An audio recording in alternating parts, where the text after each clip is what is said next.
besar. Kalau yang di sini kebalikannya tentunya, ya kan, banyak yang dapat orang nilainya besar, banyak sekali dibandingkan dengan anak yang nilainya kecil. Nah, kalau di pendidikan memang kepinginnya sih skewednya negatif ya, kepinginnya sedikit yang jadi apa disebut sebagai keberhasilan belajar. Orang menyebutnya sebagai KKM. Tetapi sekarang kan banyak guru-guru yang melaporkan KKM-nya palsu gitu. Tapi nggak, maksud saya palsu.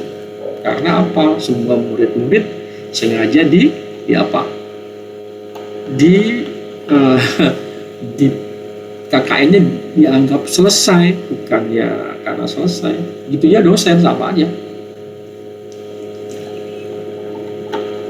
Ya, di sini nanti kalian akan ketemu nih dengan cara penilaian ya. Penilaiannya namanya ada criterion reference test, ada namanya norm reference test. Ya, ini yang disebut sebagai PAK lah kalau dalam bahasa Indonesia, patokan acuan kriteria, sedangkan ini adalah PANG gitu. Asal bahasa Inggris ada criterion reference test dan norm reference test ya. Nah, kebanyakan harusnya kalau kita pakai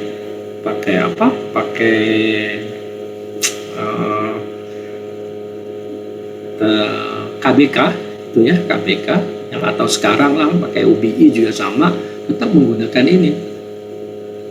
Nah, disinilah dikenal dengan KKM, kriteria ketuntasan minimal. KKM ini seringkali yang nggak usah dipatuhi. Kenapa? Kalau enggak, anak-anak pasti banyak yang hancur, mahasiswa kayak siswa kayak gitu. Akhirnya pakai norma misalkan gini loh, kalau misalkan dari 1 sampai dengan 100 ternyata rata-ratanya siapa sih mahasiswa atau siswa di 60, kan jauh banget nih ya, berarti kan masih banyak di bawahnya. Atau ini ekstrim aja deh saya, jangan 60, ternyata ada dia di paling tinggi ya, rentangnya itu antara rentangnya atau R itu sama dengan misalkan dari 30 sampai dengan 50 tuh nilainya, dari 100 loh. Artinya apa? Paling kecil 30, paling besar 50. Harusnya kan tidak lulus. Tapi kenapa kalau nggak dilulusin kan itu artinya apa? Dianggap bahwa dosen atau gurunya itu bego gitu, nggak bisa ngajar, ya terpaksa dibuat begini. Apalagi dalam masa-masa pandemi ini ya, banyak guru-guru yang bersalto seperti itu. Lalu apa? Dinaik-naikin lah. Padahal ada caranya membuat norma begini ya, dibuat rentang baru dinaikkan. Nggak bisa yang namanya dinaik-naikkan. Akhirnya apa? Misalkan saja 50 ini dianggap sama dengan 90 gitu. Ya, maka kita turunkan terus sampai ini gantinya dia 30 itu sama dengan berapa? Ini norma, sehingga dia melewati apa, semuanya melewati KKM. Nah, KKM boleh juga ditaruhnya di sini. KKM itu berapa? 60, ya sudah 30 itu sama dengan 60. Berarti apa? 50 itu sama dengan 100 dong kalau itu 2 kali. Sampai dia sempurna dong, padahal bohongan gitu ya. Nggak ada yang terjadi begitu. Sehingga nilai itu adanya di, kenapa? Menjadi skewednya karena dia dapat nilai bagus, jadi skewed negatif seperti ini. Ini terjadi ya, nggak normal gitu. Padahal di dalam pembelajaran bisa saja normal-normal saja gitu ya, tapi ya terpaksa dibuat begitu. Kalau enggak bisa bertumpuk-tumpuk mahasiswa. Begitu juga di dalam pembimbingan ya, itu terjadi. S1, S2, S3 ya sama ya, kode. Oke ya, kalau enggak bisa bertahun-tahun itu apa penelitian. Nah, itulah data-data, sehingga kita memerlukan memvisualkan data ini. Itu memvisualisasi data. Setelah di mana apakah data aslinya atau raw score, sebenarnya harusnya ini visualisasi data ini dari raw score. Ya, atau data mentah, baru terjadi visualisasi data ya, data mentah. Oke. Nah, dari data mentah ini bisa diubah sebenarnya ya menjadi Z-score. Nanti kita akan coba lakukan ya setelah kita pilih nanti pada saat sekalian ya. Gimana membaca Z-score? Itu bisa, itu namanya kita manipulasi data. Manipulasi bukan berarti negatif ya. Kita akan mengubah data tersebut menurut data standar. Maka kita masukkan ke dalam Z-score, dari Z-score baru ke distribusi. Nah, tetapi daripada panjang begitu, maka kita akan melakukan lihat di sini tadi tentang distribusi. Oh, salah ya di sini kalimatnya.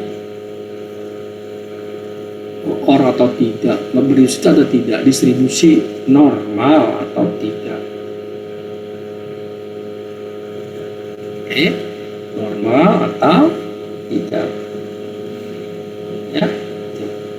Nah, distribusi normal atau tidak ini melihat bagaimana yang berdistribusi normal ini biasanya dikenal dengan curve Bell, ya, kurva Bell terbalik. Ya, jadi seperti ini gambarannya. Ini gambaran kenapa? Gambaran manakala kita melakukan uji distribusi bagi yang datanya 3000 ke atas, ya, lebih besar dari 3000 baru dapat ini. Kalau datanya tidak bisa 3000, sulit untuk mendapatkan seperti ini. Itu pun random ya 3000-nya. Kalau non random juga tetap susah mendapatkan data seperti curve Bell. Padahal yang anggap distribusi normal ada seperti ini. Lalu gimana caranya? Maka kita uji, itu ya. Ada macam-macam uji. Pemimpin tadi ya, dasar sama ya. Tapi yang ini yang dikatakan yang visual. Nah, terus kita uji yang paling banyak dipakai sama orang adalah uji apa? Kita datanya uji normal. Jadi uji apa? Uji mengatakan apakah data berdistribusi normal atau tidak. Ya, ujinya itu untuk menguji apakah data berdistribusi atau tidak. Whatever itu bentukan grafiknya seperti apa. Kita perlu menguji. Nah, cara mengujinya yang dikenal itu ada 3. Yang paling dikenal yaitu apa? Uji Shapiro-Wilk, uji Kolmogorov-Smirnov, dan Milley-Fox. Nah, kalau diurutan, yang pertama kebanyakan dipakai Kolmogorov-Smirnov.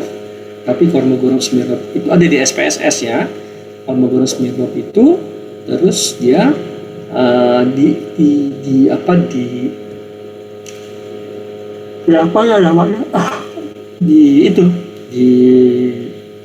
koreksi, maka dikatakan koreksi Kolmogorov-Smirnov Milley-Fox ya. Lalu setelah Milley-Fox baru Shapiro-Wilk. Apa bedanya? Lihat ya, Kolmogorov-Smirnov itu apabila datanya lebih kecil dari 50 ya, sedangkan kalau Shapiro-Wilk itu boleh lebih dari 50 itu loh. Jadi kita bisa pakai data ini berdasarkan jumlah data. Apakah bisa dipakai data yang semua yang besar, Pak? Enggak, bisa dipakai 1, 2, 3 ini bisa ya, untuk Shapiro-Wilk, Kolmogorov-Smirnov maupun Milley-Fox. Jadi mereka merumuskannya. Apalagi data yang ada sebenarnya banyak ya. Untuk uji normalitas itu macam-macam. Tadi ya ada Kolmogorov-Smirnov, uji Kolmogorov koreksi, ada Shapiro-Wilk, ada Anderson-Darling, ada Kramer-von Mises, ada Di Agostino ya, uji kemencengan namanya, ada uji kurtosisnya dari Anscombe-Glynn, lalu juga ada omnibus dari Agostino Pearson, dan ada uji Jacques-Bera. Uji Jacques-Bera ini ya semua dari 9 uji ini yang paling banyak dipakai oleh khalayak itu ini ya. Jadi ada 3, tapi ini enggak saya kasih ke kalian nih sebagai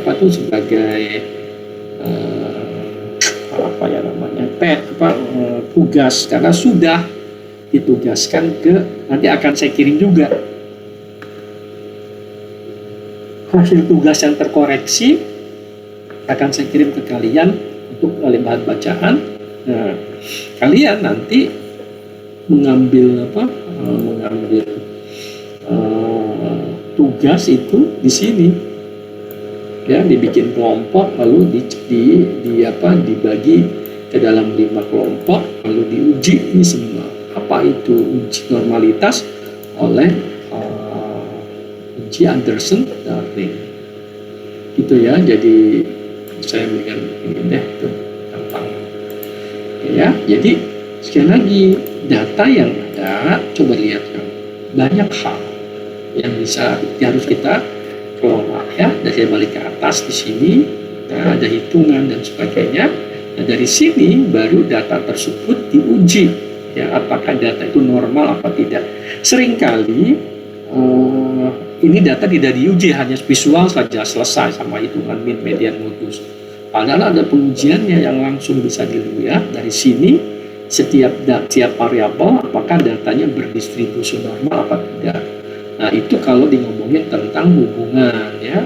Jadi tadi ya, kalau dikatakan untuk distribusi normal, nanti kan distribusi normal ya, distribusi normal betul ya. Nah, ini ada dua ya, berasal dari variabel. Kalau bicara tentang variabel, kalau berbicara tentang hubungan ya, tapi ada juga dia datangnya dari, yang diuji adalah dari apa, data setiap kelompok, data setiap kelompok. Nah, ini kapan dipakai data setiap kelompok dan data dipakai setiap variabel. Ini untuk hubungan, biasanya setiap variabel dilihat, sedangkan ini untuk eksperimen atau perbedaan ya, atau uji beda ya. Jadi tolong dilihat logik berpikirnya, jangan hanya baca nanti ya. Logik berpikirnya seperti itu gitu ya. Jadi kenapa kok kita harus ngomongin distribusi normal?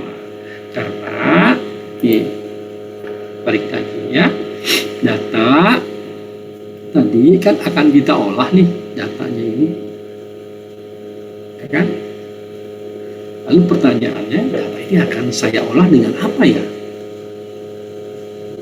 Ya, maka kita harus melihat uji statistik yang digunakan.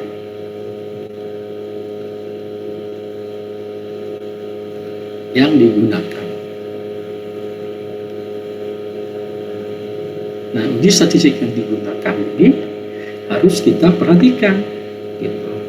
Kenapa? Ada dua kan uji statistik.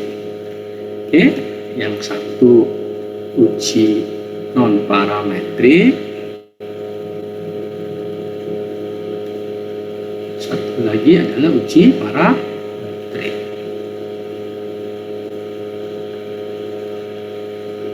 Ya. Nah, uji parametrik dan non parametrik ini gitu. Oke, yang di sini tidak memerlukan agak variasi.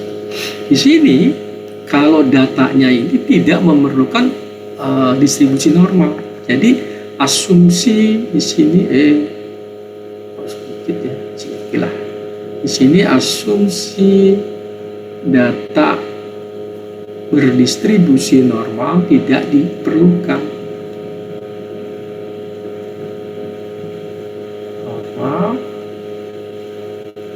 Tidak diperlukan.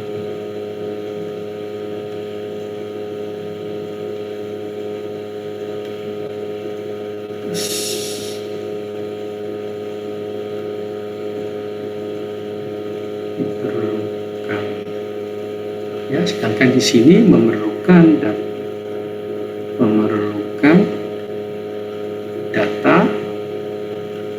yang berdistribusi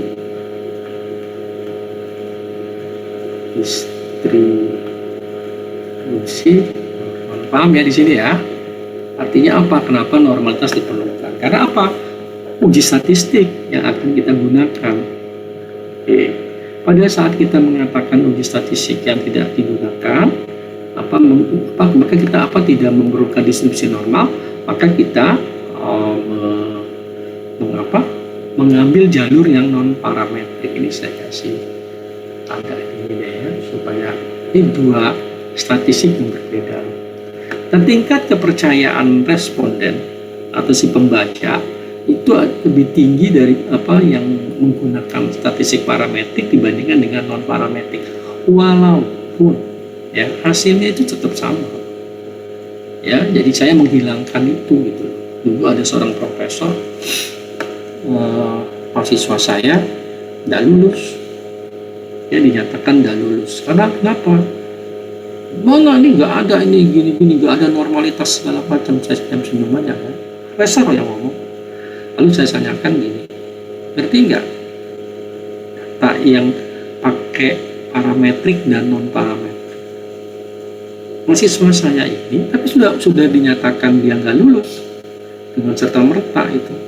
Maka saya protes, saya suruh keluar mahasiswanya, lalu saya berdebat dengan si penguji. Kebetulan pejabat saat itu WD1, ya, bukan Bu Muti kan baru jadi setelah WD1 terus majuin profesor jadi dekan gitu ya, atau kebaliknya? Bukan ya, baru saja, ini udah lama, udah senior, ntar lagi pensiun nih, tahun ini pensiun dia. Saya berdebat begini, Anda tahu nggak yang Anda katakan itu salah, cuma saya ingin mendebat di depan mahasiswa, saya harus ada etika. Tapi sekarang karena mahasiswa sudah nggak ada, kita berdebat untuk cari argumentasi yang paling benar. Itu loh. Nah, seru kan? Jadi nggak bisa Pak Ridwan, ini non parametrik itu nggak ada siapa yang bilang. Lalu setelah saya ribut-ribut, akhirnya saya katakan data yang dipakai oleh anak saya itu adalah data yang terkait dengan asumsi bahwa data dianggap sudah tidak normal. Kenapa? Terlalu kecil. Bagaimana mungkin data yang sedikit ini kita asumsikan normal? Ya nggak mungkin. Diuji pakai apapun tidak normal. Daripada mereka capek kerja harus menghitung distribusi normal apa tidak, lalu akan mendapatkan tidak normal, baru mendapatkan ke parametrik, ke non parametrik, itu kan sia-sia. Lebih baik dari awal sudah diasumsikan. Ya, dia menggunakan saat itu adalah chi-square, ya, karena uji kesesuaian. Nah, akhirnya ada profesor statistika dari matematika juga yang kita minta untuk diundang saat itu, karena debat saya dengan dia tuh agak panas gitu ya. Panas. Saya bilang saya nggak peduli Anda profesor apa bukan, karena ini ilmu gitu. Saya katakan demikian, ini ilmu, tidak ada profesor dan bukan profesor. Ya, ilmu adalah ilmu, siapapun bisa menguasainya. Profesor kan cuma pangkat, saya bilang, karena Anda udah lebih lamanya dari saya. Itu aja saya bilang. Diem dia digitukan gitu ya. Saya nggak suka soalnya kalau mahasiswa sudah ditentukan oleh pembimbing, kalau memang salah ya jangan dikatakan tidak lulus dulu gitu, diperbaiki aja dulu kan lebih bagus. Ini ternyata tidak lulus, saya kaget saat itu, karena nggak tanpa ini ya, saat itu memang tanpa kompromi dulu sebelum memutuskan, karena yang memutuskan itu dekan atau wakil dekan saat itu ya. Saat itu setiap kali ujian itu ada dekan dan wakil dekan.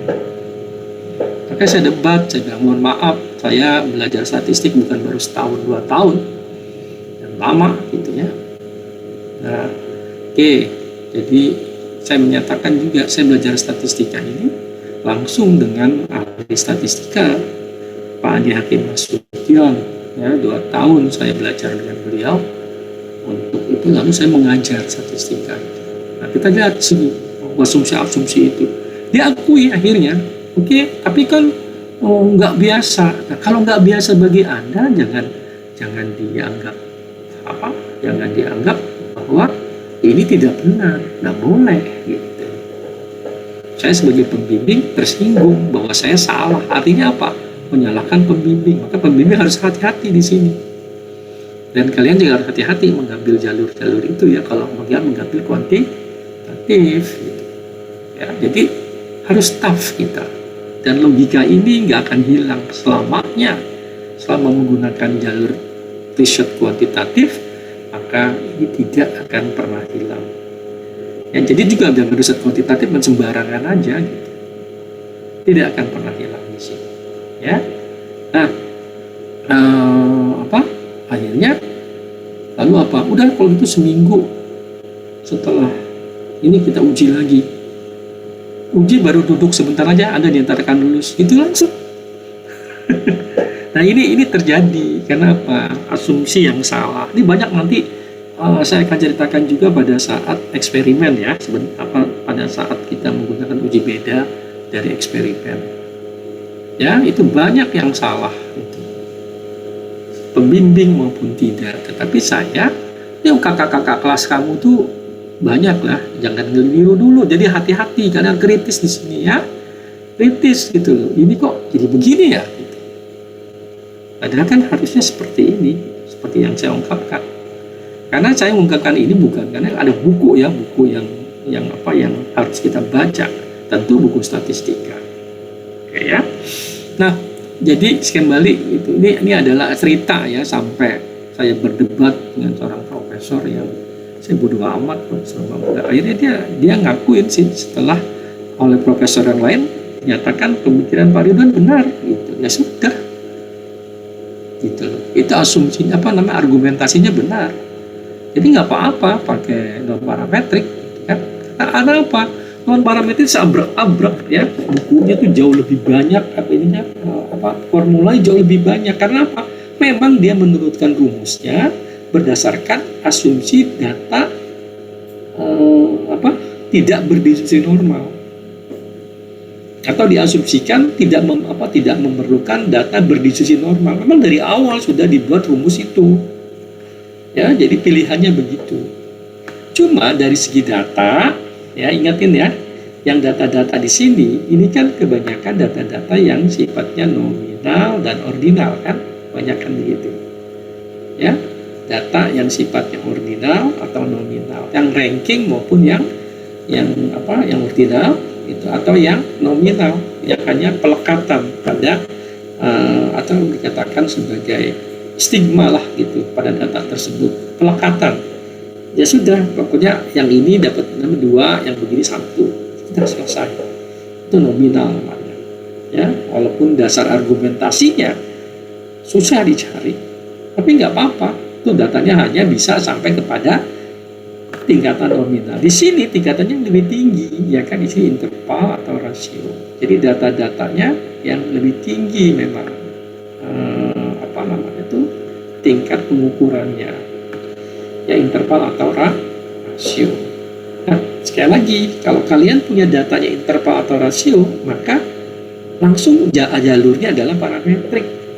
Kalau data kalian adalah nominal atau ordinal, tahunya dari mana? Dari ciri data. Dari ciri apa? Dari ciri kalian mau mewawancarai laki-laki dan perempuan, jenis kelamin. Ya, jenis kelamin yang mau tidak mau hanya nominal.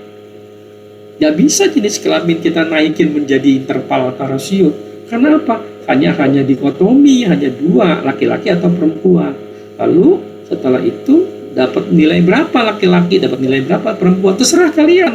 Mau 5 dan 10, mau 1 dan 2, mau 3 dan 6, mau 100 atau 200, tergantung, silahkan.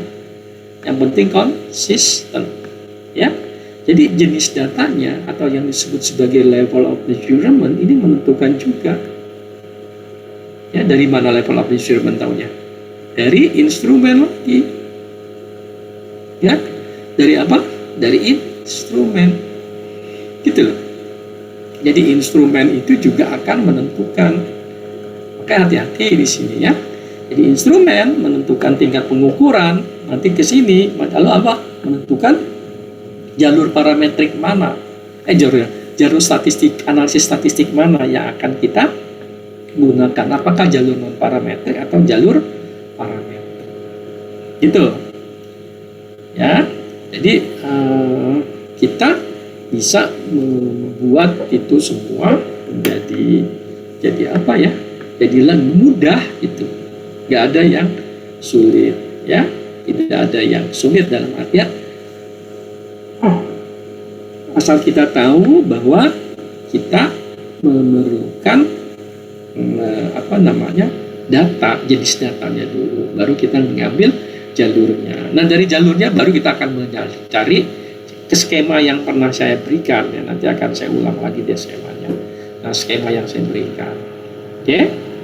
Nah, sayangnya ya, kalau kita karena kita parametrik, misalkan dari jalurnya dan memerlukan ini, maka ini harus dibuktikan.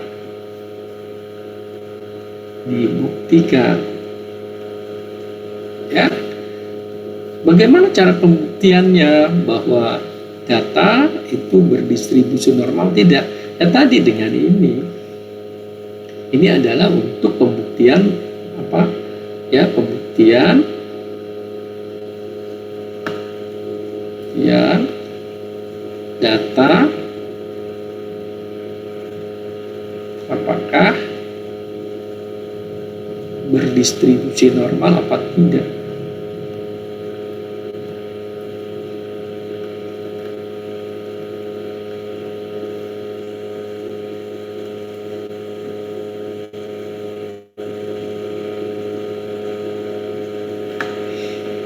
Gitu ya.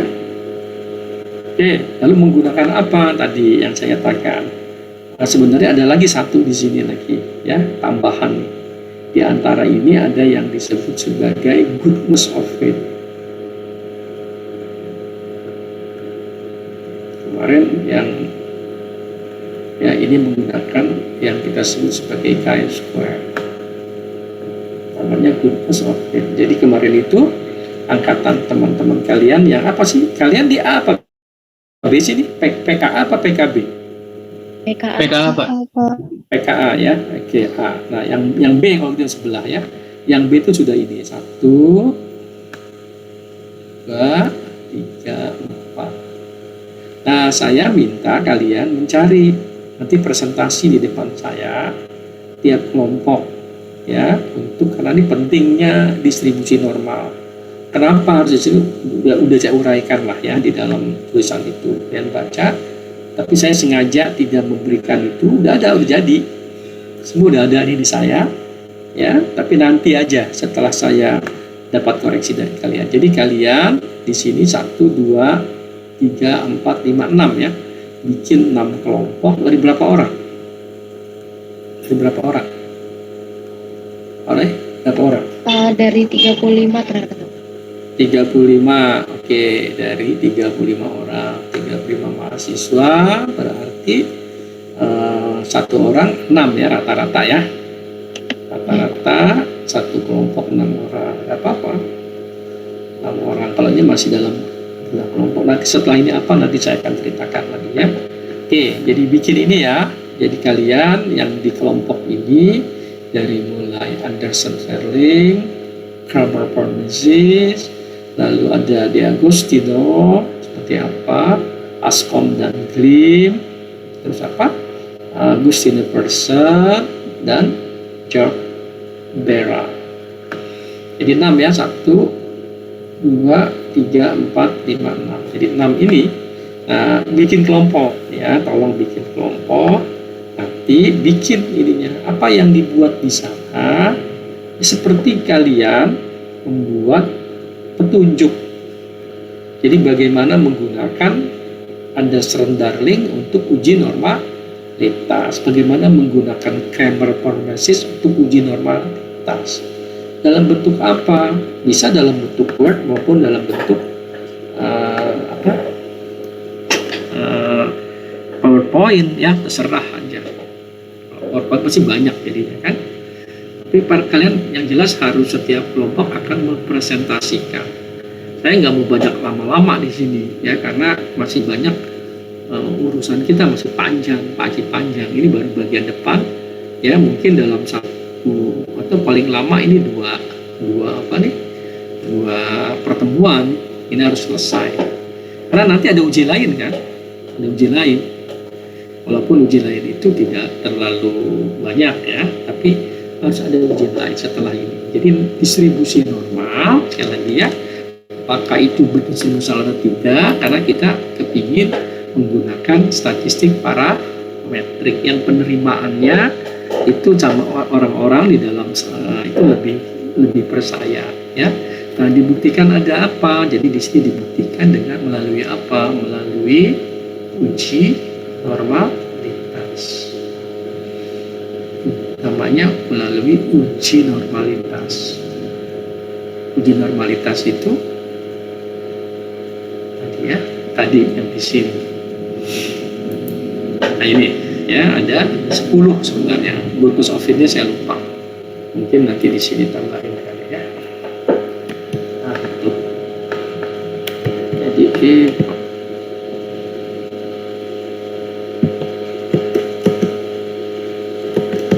ya namanya apa? Good of it.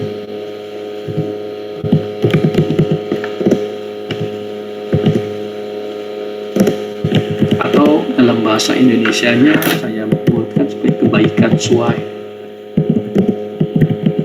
Jadi penyesuaian good-nya disebut dalam bahasa Indonesia kebaikan suai. Jadi ini salah namanya otaknya.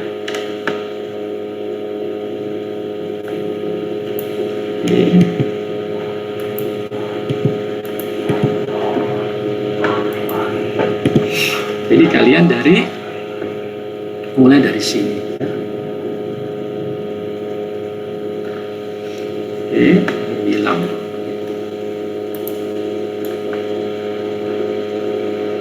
Ini yang dipakai oleh teman kalian di sana. Ini sudah ya, tidak. Kemarin juga hari Senin karena saya ada rapat PSB, saya pindah juga itu pada namanya pekerjaan perkuliahannya ya, karena ya tadi harus uji harus rapat gitu.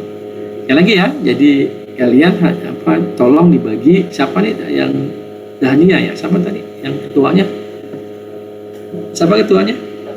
Halo, PJ-nya Pak. Ya PJ-nya Hilwa siapa? Sama Misa. Hilwa tolong ya, Hilwa tolong atau Misa ya, terserah dia, dua-duanya aja. Jadi bagi kelompok ke dalam 5, 6, 7, 8, 9, 10, 6 kelompok dari sini ya, dari sini sampai sini. Oke, jadi ke 6 kelompok itu dibagi rata-rata menjadi berapa? Ada satu yang 5 orang ya, berarti kan satu yang 5 orang, yang lainnya 6 orang gitu ya. Jadi yang lain 6 orang, maka nggak apa-apa, udah. Jadi satu kelompok coba dicek dalam seminggu ini ya, jangan lama-lama. Jadi minggu depan kalau memang bisa 6 ya minggu depan ya bagus gitu. Jadi hari apa tuh? Sekarang hari apa? Selasa. Sekarang Selasa ya. Jadi minggu depan kalian kan kelompok Senin apa Jumat sih? Jumat ya? Jumat Pak. Mau Jumat ini apa Jumat depan? Halo, mau Jumat ini apa Jumat depan? Halo, kok pada diem? Pengerjaannya dikumpulkan Jumat ini apa Jumat depan? Mungkin Jumat depan. Mungkin Jumat depan aja. Jumat depan ke Jumat depan Pak. Kamu kalau gini aja ya, semuanya kayaknya lama. Yang nggak apa-apa, Jumat depan, jadi Jumat besok saya akan teruskan ininya. Sekarang juga bisa diteruskan ya sebentar. Jadi ini loh, yang kalian, jadi logiknya seperti itu ya. Jadi dari mulai uji normalitas itu seperti apa, dan kalian sudah bisa dibaca lah dari sana. Cuma bagaimana caranya? Jadi buat seperti step by step solution gitu ya. Jadi kalau ujian Ring Darson kayak apa sih? Oke, asumsinya apa? underlying assumption, lalu setelah itu bagaimana cara melakukan pengujian terhadap underlying assumption. Datanya dari mana? Udah data simulasi aja, ya. Kan ada cuma dua, apakah berdistribusi normal atau tidak. Oke, kita perlihat sedikit lagi. Ini ada di bab berapa tadi? Bab 4. Dari bab 4 juga data tuh sebenarnya misalkan tadi kan, apakah dari data ini uji nih. Oke. Uji pertama, apakah data normal apa tidak, data berdistribusi normal atau tidak. Ini umum, distribusi normal gitu ya, normal. Oke, tapi setelah ini nanti kan ada dua apa tuh, dua kalau ini tidak, maka dia larinya ke non parametrik. Kita kan baru ngomongin nih ya, parametrik itu apa aja ya, belum. Nah, lalu ke parametrik itu apa aja ya statistikannya ya. Statistika mudah lah, pokoknya mudah sekali logikanya ini. Lalu setelah itu apa? Dia lanjut ke, ya, kalau dia sudah tidak, udah berhenti aja, kembali ke non parametrik ya. Tapi kalau dia iya gitu ya, maksudnya gitu. Parametrik iyanya harusnya supaya sama.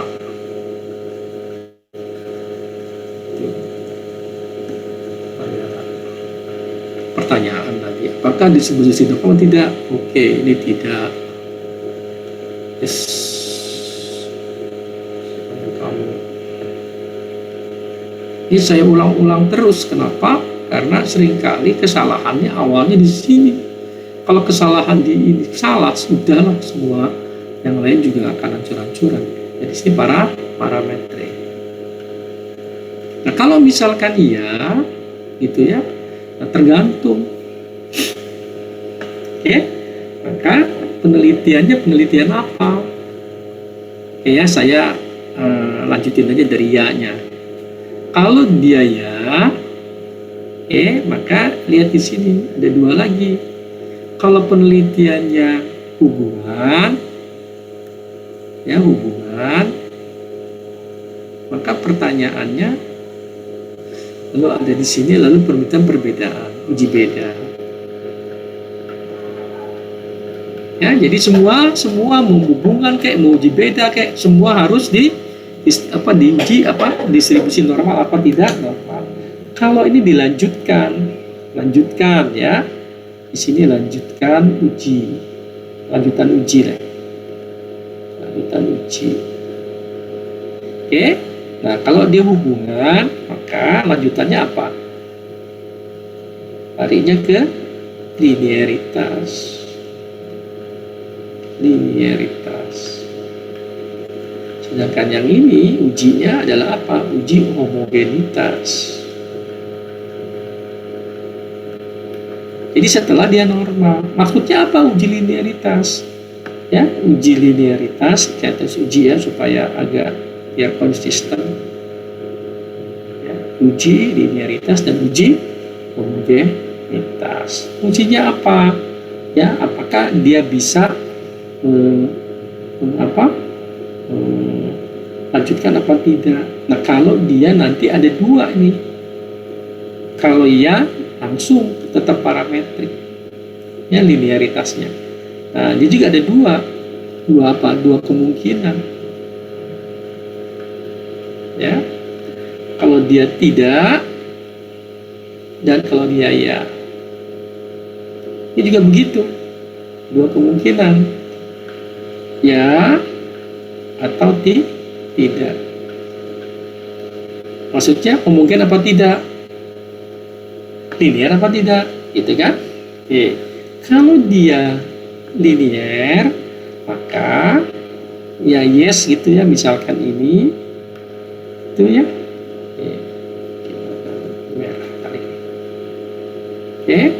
Kalau dia ya, maka yang terjadi apa? Maka dilanjutkan dia.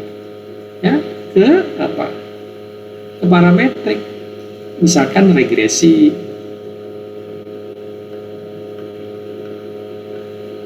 ya, atau apa namanya, PET atau SEM, regresi dulu, ya, ini regresi. Tetapi ini regresi ini linear namanya, linear. Sedangkan kalau dia tidak boleh menggunakan regresi linear, maka disebut sebagai regresi logistik.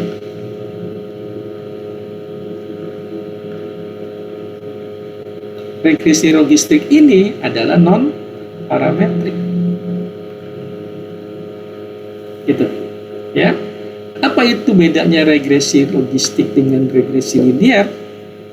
Ya, kalau linear kan ini X, ini Y, itu ya, ini linear.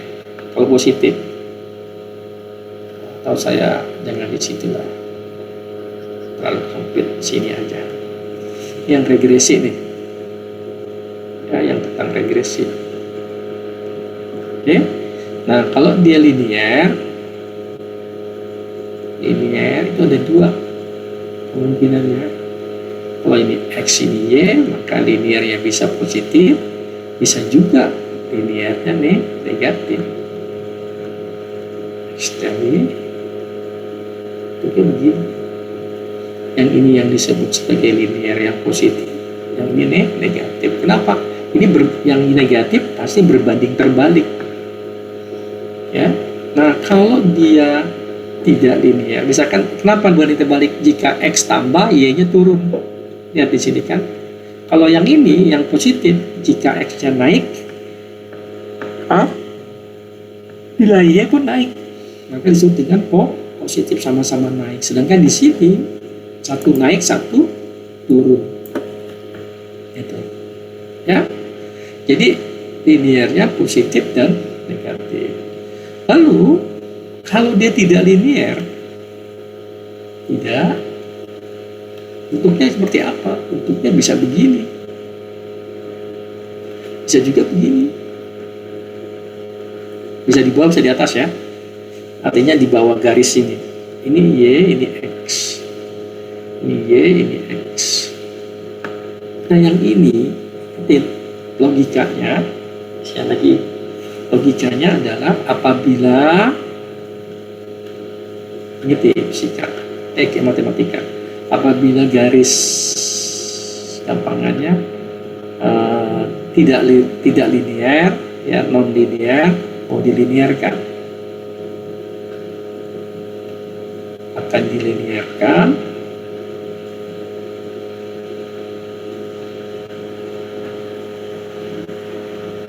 maka kalikan ya, sejadah, kalikan dengan log atau ln. Ln itu logaritma natural. Kalau nggak log, ya ln. Artinya apa? Yang linear itu kan persamaannya demikian, Y sama dengan A plus BX. Tapi yang non linear persamaannya nanti bisa menjadi Y sama dengan A plus BX kuadrat. Yang ini yang non linear, ya. Maka dia harus kalikan dengan log, dikali dengan log, maka menjadi log Y sama dengan log A plus log BX kuadrat. Ini yang disebut sebagai logistik, ya, itu. Yang dia ada ujian itu.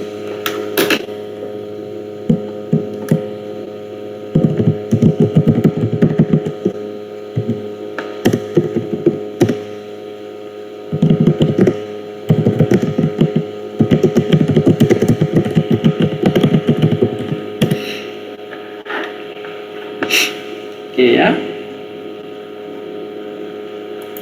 Nah, jadi caranya seperti itu, sehingga nantinya garisnya kembali menjadi linear. itu menjadi linear. Lihat jadi linear kan, tapi ingat polanya log semua, maka disebut sebagai logistik. Ya, yang tidak maka yang tadi di sini ya namanya regresi logistik. Ya, ini kurang jelas sekali ya. Regresi logistik karena di log kan. Dan ada satuan yang logit satuannya. Ya. Ini ada satuan nih. Yang satuannya disebut dengan logit. Logit. Ya, logit bacanya. Itu ada 1,4, 1,3, 0,7 gitu ada. Ya. Itu ada. Tapi bukan berarti itu R. Oke ya. Nah itu loh yang berpikirnya jadi harus runtun itu begitu. Sekarang kalian adanya di sini. Oke ya, ini tuh regresi. Terus kalau yang tidak regresi sama. Yang perbedaan. Kalau dia tidak, larinya ke non parametrik lagi.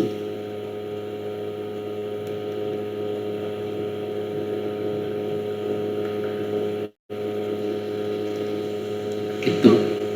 Lihat di sini, yang tidak larinya ke non parametrik. Logistik itu adalah non parametrik. Ya, bagaimana dengan yang parametrik? Ya sudah. Tadi ya, parametrik adalah dengan garis yang ini ya. Terus pada uji beda. Nah, uji beda ini kalau dia menggunakan kalau yang apa yang homogen, normal dan homogen kan gitu ya, normal dan homogen,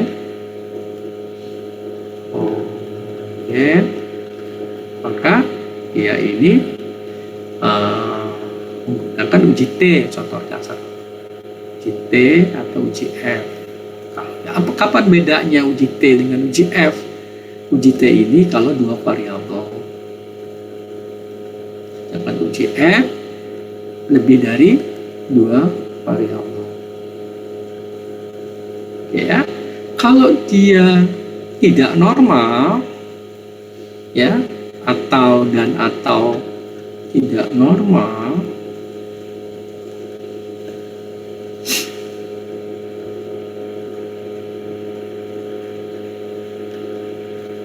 dan atau tidak homogen,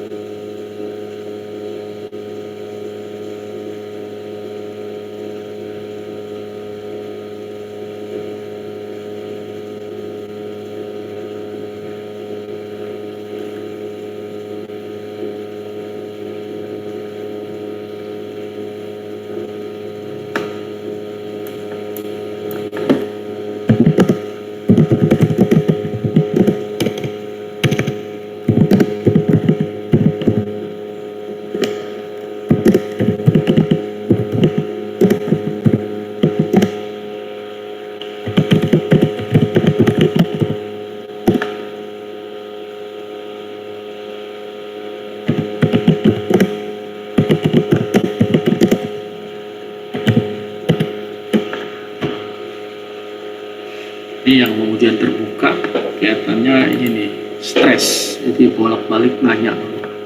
Oke ya, jadi tidak normal dan atau ya, dan atau tidak homogen, maka dia ujinya ini dengan pengganti uji T, uji yang namanya uji U. Ya, uji U atau dikatakan Human-Whitney, disebut Human-Whitney, atau pakai apa lagi, bisa pakai uji Wilcoxon. Oke ya, jadi ada pilihan-pilihan semuanya. Cuma di sini ya semuanya menggunakan data ranking, bukan data raw score. Jadi datanya di ranking, yang diuji adalah tentang ranking yang di kelompok 1 dengan kelompok 2. Begitu juga dengan yang ada di regresi ini. Kan di dalam regresi, ya, ini di dalam regresi itu kan mendapatkan R, ya. Kalau dia misalkan uji, saya teruskan sini gitu ya, supaya urut berpikirnya. Saya lupa tadi ini. Oke ya, ini nih kan sudah linear. Regresi itu linear dan tidak linear. Kalau tidak linear bisa menggunakan log kan. Nah, yang masih yang linear. Nah, jadi ada untuk hubungan, ya, itu kan ada dua. Kalau dia tidak normal, normal dulu deh, gampangannya gitu. Kalau dia normal dan linear, maka diujinya dengan apa tadi? Bisa dengan regresi. Ya, regresi. Nah, dari regresi ini sebenarnya akan mendapatkan R. Ya, ini disebut dengan koefisien korelasi. Nah, nanti kita akan membuat ini semua. Soal ininya gampang ya. R itu koefisien korelasi. Lalu ada R kuadrat yang disebut dengan koefisien determinasi. Gitu ya. Dan ada dari sini dapat kontribusi, ya, kontribusi sama dengan R kuadrat kali 100%. Ya, ini artinya apa? Artinya nih ya, berapa kontribusi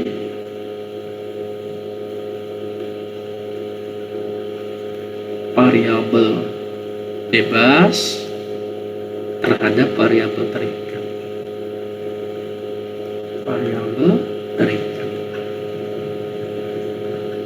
Ya, oke, dapat itu sudah. Ini semua masuk ke dalam jalur. Tapi kalau dia tidak normal, jika dia tidak normal, hubungan tidak normal dan atau linear, tidak juga ya, sekali tidak, dan atau tidak linear,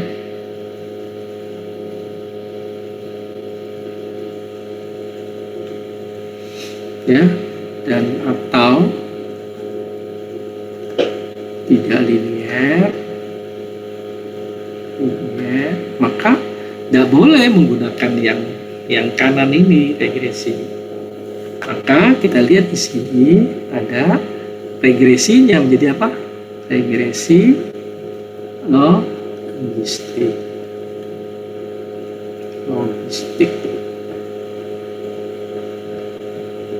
Kalau mau dilihat regresinya, logistik.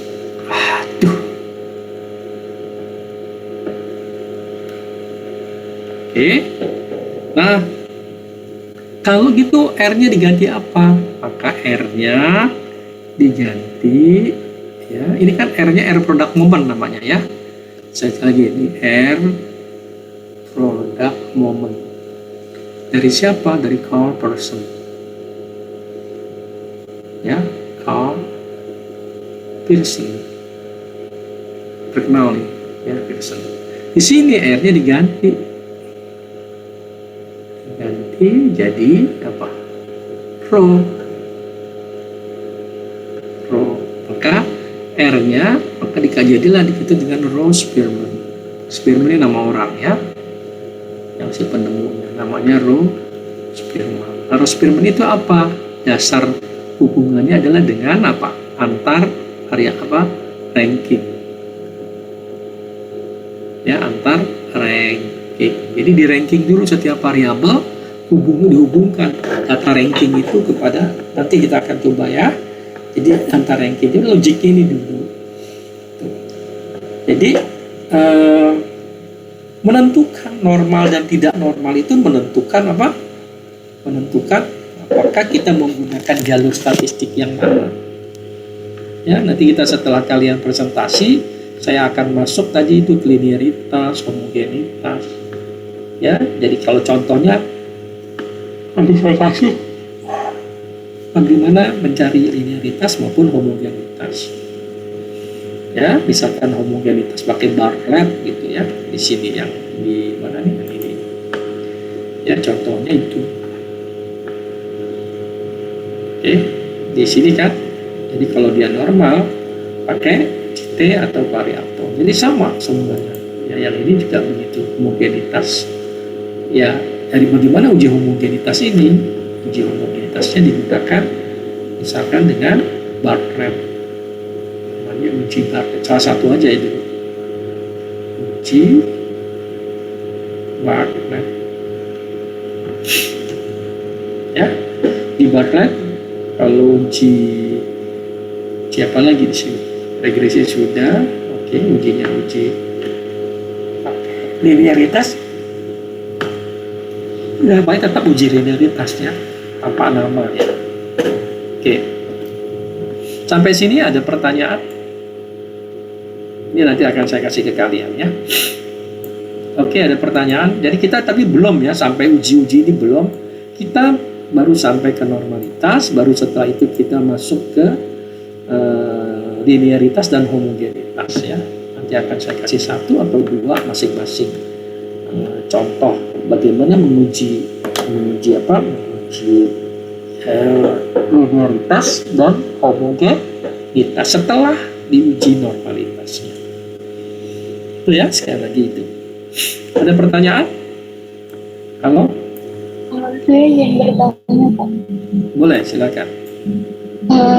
terkait yang uji untuk menentukan data terdistribusi normal atau tidak. Nah, itu berarti kalau misalkan dalam penelitian itu ada 3 variabel, itu diuji ketiga variabel tersebut ya Pak? Yes, betul sekali. 3 variabelnya sama-sama diuji semua normalitasnya. Jika salah satu tidak terpenuhi, maka tidak boleh kita menggunakan jarum parametrik ya. Jadi kalau misalkan salah satu yang variabel yang diuji itu ada perbedaan gitu, jadi nanti masuknya jalur non parametrik ya Pak? Iya. Atau harus? Betul. Baik Pak. Terima kasih Pak. Ada yang lain?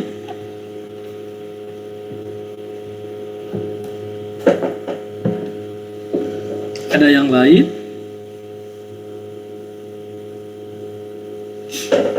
Halo?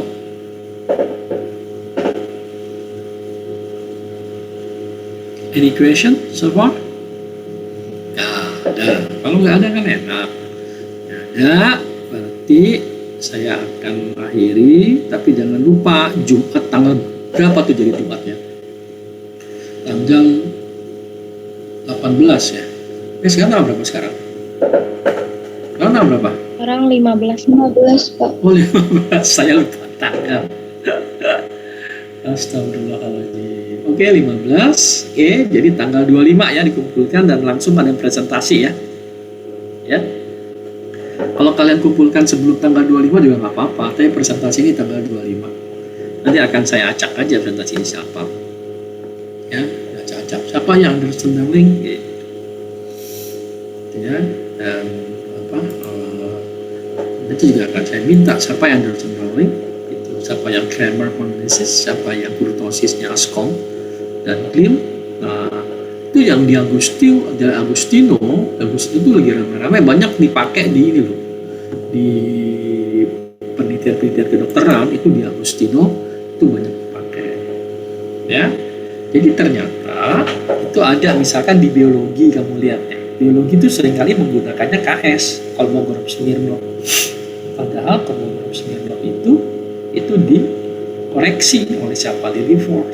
Di kimia saya suruh anak-anak menggunakan Lilliefors. Tetapi sekarang, bukan sekarang, saya sih senang banget kalau dari kalian menggunakan Shapiro-Wilk, karena itu yang paling mapan dalam menguji normalitas. Tapi yang lainnya kapan dipakainya? Nah itu yang harus kita identifikasi ya, kapan menggunakan Anderson itu lagi ya, nanti kamu tolong dicatat. Pertanyaannya adalah kapan menggunakan ini kamu nih, apa namanya, uji kamu Anderson dan Darling gitu, atau kapan menggunakan di Agostino. Agostino itu ada dua ya, dengan Pearson yang namanya omnibus ya, omnibus Agostino Pearson. Kapan menggunakan Jacques Merah, Jaku ya, Jacques Merah, kapan itu, kapan menggunakan uji kemencengan, artinya apa? Jangan menceng. Kalau nggak menceng artinya apa? Pasti normal itu ya. Jadi kapan-kapannya itu harus kamu beri catatan di dalam presentasi kamu, kapan menggunakan. Tadi kan kalau kita bandingkan antara KS dengan Shapiro Wheel, KS itu untuk di bawah 50, Shapiro Wheel itu di atas 50 gitu loh ya. Tadi bagus, tapi kalau di atas 50 menggunakan KS itu nggak cocok, maka dibetulin oleh siapa? Si Deliforce. Tapi di antara tiga itu, Deliforce, Shapiro Wheel, sama KS ya, kalau Smirnov contohnya ini yang sering dipakai nih sama anak UNJ, maka yang paling bagus sebenarnya Shapiro Wheel. Itu pun jarang dipakai di UNJ, kebanyakan Deliforce kalau tidak apa KS. Saya kasih judul Deliforce pada anak-anak karena apa? Karena itu adalah untuk memberitahu sama biologi bahwa ada loh yang revisi kalian yang KS namanya Liliforce, ada loh yang revisi kalian dari KS namanya Shapiro Wheel. Karena Liliforce lebih mudah, maka saya minta aja biar cukup pakai Liliforce itu ya, untuk uji normalitas. Untuk uji homogenitas ya banyak orang menggunakan Bartlett. Apakah cuma satu? Enggak, banyak sekali ya gitu. Oke, itu dulu jadi pertemuan kita. Saya siap-siap masuk ke pengujian S2 ya. Kalian sudah dapat itu, kalian baca ya, baca di mana tulisan saya, insya Allah tahu. Cuma kan belum diteruskan itu, sengaja memang tak potong tulisannya supaya itu menjadi PR kalian. Oke ya, ada pertanyaan terakhir, silakan. Jangan pertanyaan terakhir, nanti ada. Kalau terakhir berarti mau meninggal. Ada pertanyaan aja. Pak, untuk tugasnya tadi kan kalau dalam bentuk Word atau PDF itu perlu PowerPoint juga tuh. Iya, makanya kan saya bilang jangan PDF, pakai Word aja. Nanti kalau ada koreksi kan gampang saya ngasih tahu ya. Pakai Word aja ya. Pakai Word, lalu setelah itu kalau tidak pakai PowerPoint. Nanti presentasikannya nggak masalah bagi saya di Word maupun di PowerPoint, terserah. Ya, karena kan ada hitung-hitungan. Kalau di PDF kan, kalau di mana? Kalau di PowerPoint kan hitungannya jadi aneh ya. Udah di PowerPoint, di Microsoft Word aja lah. Ya, supaya nanti kalau ada koreksi-koreksi langsung bisa dikoreksi di situ. Kan harus presentasi tuh. Saya akan koreksi di situ, ini nggak kayak gitu. Nanti coba ininya langsung bisa. Kan kalau datanya perhitungannya bisa dengan Excel, bisa dengan SPS, atau nggak perlu lah. Kalau bagusnya sih pakai manual dulu, kalau bisa ya. Itu bisa. Baik, Pak. Ada pertanyaan lain? Pak, izin bertanya. Ya. Mengenai ini kan penelitian saya yang di seminar pendidikan kimia itu kemungkinan penelitiannya kualitatif ya Pak. Nah, kalau untuk kualitatif itu cuma untuk menentukan median modusnya terus uji skiwat ya Pak? Nggak perlu kalau di kualitatif. Nggak perlu. Median modus cuma awal, lalu nanti ada pengujian statistik untuk kualitatif. Nantilah saya itu sebagai tambahan itu yang disebut sebagai transportedness ya. Transportedness itu ada 5 ya, ada dependability dan sebagainya, lalu ada member checking dan seterusnya, itu ada 5 ya, 4 atau 5. Nah, kamu mau ngambil 4-4-nya atau cuma paling 5-5-nya atau 4, nggak apa-apa, tentukan kenapa harus mengambil itu. Tapi itu semua keempat itu kelompoknya namanya trustworthiness. Trustworthiness itu sebenarnya untuk menguji validitas penelitian, bukan instrumen ya. Kalau instrumennya tetap sama ya, instrumen tetap sama. Tapi untuk menguji validitas penelitian, kamu harus melakukan namanya trustworthiness. Penelitian sama dengan validitas dan validitasnya di eksperimen. Di dalam eksperimen validitas ada dua, internal dan eksternal. Nanti akan saya beritahu ya lagi, kan sudah ada pada saat mengambil mata kuliah materi penelitian kan. Nah, pengganti validitas eksternal dan internal itu, internal dan eksternal di dalam eksperimen itu, maka di dalam kualitatif namanya trustworthiness ya. Trust, kepercayaan, uji kepercayaan. Maka dalam uji kepercayaan itu ada 5 ya tadi ya, salah satunya member checking, terus ada dependability, macam-macam, ada 5 itu udah pasti itu tadi. Nanti di akhir saya kasih tahu ini apa sih untuk yang kualitatif ya, karena kita kan sedang ngomongin kuantitatif. Oh, baik Pak. Tapi itu jawabannya itu ya, jawabannya itu. Worry ada semua, kualitatif ada, kuantitatif ada, tapi tidak melalui hitungan. Kalau kuantitatif itu tetap tekannya melalui hitungan, angka. Nah, makanya kuanti namanya jadi angka. Kalau kuali ya bukan angka yang dikatakan. Kedalaman untuk wawancaranya, kedalaman observasinya, sehingga bisa memberikan makna dari data yang ada. Pemaknaan dari data yang ada ini harus diuji validitasnya ya. Makanya bagaimana menganalisis kualitatif dan validitas kualitatif itu saya katakan tadi, validitas yang atau kebermaknaan dari penelitian kualitatif riset ya, maka menggunakan trustworthiness. Oke, kebermaknaan dari eksperimen di dalam kuantitatif itu kita sebut dengan bagaimana terhindar dari validitas internal dan eksternal. Melalui apa? Desain eksperimennya. Itu ya. Nanti kita kan di akhir nih ada eksperimen tuh. Itu pasti tuh ketemu. Nanti akan saya bandingkan langsung. Oh, kalau begitu di kualitatif seperti apa, di kuantitatif seperti apa. Jadi kalian bisa ngebedain dan semuanya ada caranya ya. Gitu ya. Ada sih ya. Ada lagi?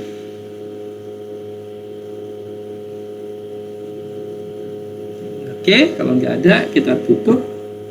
Pak Ayun, makasih banyak ya sudah ini. Jadi nanti saya kasih sebentar lagi, ini akan saya ping dulu dong ya, saya salah. Saya tulis aja lah, bentar nanti salah lagi. Terima kasih juga Pak Ridwan.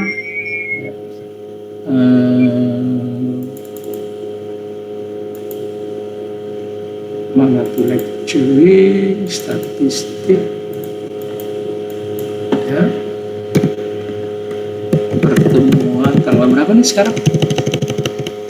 Tanggal 15 ya. 15 Pak. Pertemuan pengganti ya. Ya tanggal 15 aja lah, 15 02 2020. Saya lupa nanti. Kalau ini nggak di apa? Nggak di saving. Sebagai rekamnya gimana? Oke, saya bagi dulu kan udah banyak banget PA-nya. Kamu statistika ininya satu-satu. Kamu A ya, betul ya? Soalnya nggak ada apa B-nya, kamu grupnya ini cuma statistika 116 gitu. Harusnya PKB 110. Diganti ya, siapa ya itu? Kali PKB biar saya kan PKA, PKB-nya ya. Ya, siapa yang buat ini siapa nih? Jadi tolong diganti ya. Yang ini siapa? Siapa? Statistika judulnya tadi apa? Dia cari di sini. 1502.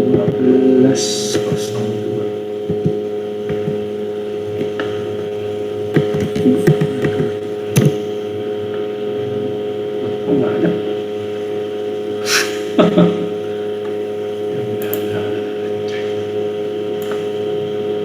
Judulnya apa tadi?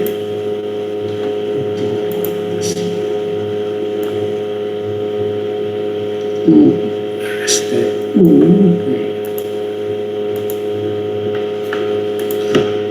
Ya, itu sudah saya kirim yang pertemuan hari ini di grup ya.